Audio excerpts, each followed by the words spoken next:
Iran's Islamic Revolutionary Guards Corps released video on Sunday showing what state television claimed were fresh missile strikes on U.S. bases in Kuwait and Bahrain. Washington and Tehran traded fire and further threats over the weekend in the most significant escalation since both sides agreed to a 14-point memorandum aimed at ending the armed conflict. Photographs released by Bahrain's police were said to show damage to a residential building hit by an Iranian drone.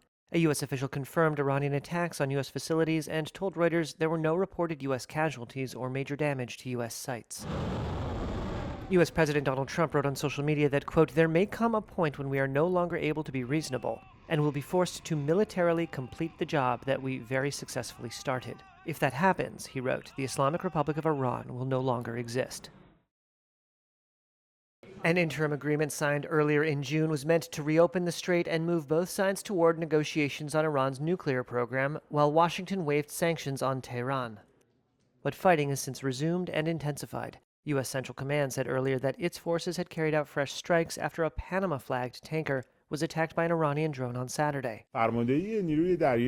Iran's state-run Press TV reported the IRGC said U.S. strikes had violated the ceasefire and, quote, "will result in the complete halt of all diplomatic processes." Trump has repeatedly declared Iran has agreed or will agree to concessions on its nuclear program, only to have Tehran deny them.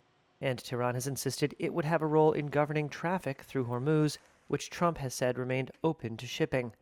On a visit to Baghdad, Iran's foreign minister on Sunday urged all parties to abide by the signed Memorandum of Understanding and not allow it to be derailed.